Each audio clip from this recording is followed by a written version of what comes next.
Fala, habitantes, tudo bom? Então, última sexta-feira, esse mês foi incrível, esse mês talvez foi, ele pode ser incrível de todas as formas, depende de como eu enxergar as coisas, né? Se nós estamos aprendendo com o que Paulo está dizendo aqui aos Romanos, se você está acompanhando todos os episódios, se não, volte alguns reels, alguns vídeos, alguns shorts, enfim, de alguma forma ele chegou para você e pegue toda essa série, tá incrível. Tudo bem? Nós estamos falando sobre o conselho de Paulo aos Romanos no capítulo 5, versículo 3 e 4. Então esse mês ele pode ter sido muito bom para você se você aprendeu a enxergar com os olhos de Jesus, ou pode ter sido muito ruim se você está olhando aos seus olhos. Eu prefiro encontrar o copo meio cheio e entender que Deus tem o controle de todas as coisas e Ele tem sobre tudo. Então vamos lá, o final do versículo 4 diz: e o caráter aprovado produz confiança. Em algumas versões diz que a experiência ela vai gerar confiança.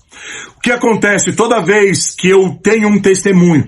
Todas as vezes que eu tenho um tempo ruim na minha vida, o que eu faço? Eu volto algumas casas atrás. Ah, você fica olhando para o passado? Não, eu olho para o passado para entender o que Deus tem para o meu futuro. Olhando que o Deus que curou ontem é o Deus que vai curar amanhã. É o Deus que vai curar hoje, para que amanhã eu seja curado, para que amanhã eu ande em cura.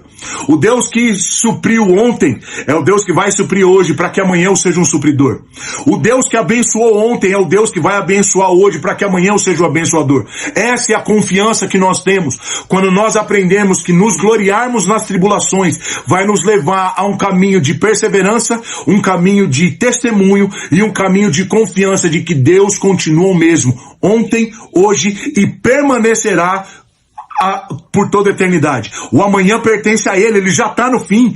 Ele já está no fim. Essa luta que você está passando, Ele já sabe qual é o final, e a palavra diz: bem, eu sei o pensamento que eu tenho sobre vós, o pensamento de paz e não de mal, o pensamento de te dar o fim, um fim maravilhoso. Então entenda, confie que o Deus que está no controle de todas as coisas é o Deus que vai te levar para um caminho de paz, um caminho de bênção, um caminho de graça, um caminho de vitória. Ah, Léo, você está dizendo agora, você está pregando que nós vamos viver todas as coisas boas. Não, entendam bem, os dias maus eles existem, mas eles têm um fim, e eu vou entender o fim desse dia mau quando eu entender o Deus que me colocou no início de todas as coisas. Tudo bem? Que o teu mês de junho seja um mês incrível. Espere aí, na próxima semana nós vamos continuar o Fala Habitantes no mês de junho. Eu tenho certeza que vai estar poderoso como foi esse mês de maio. Tudo bem? Deus abençoe, fique com Deus, paz.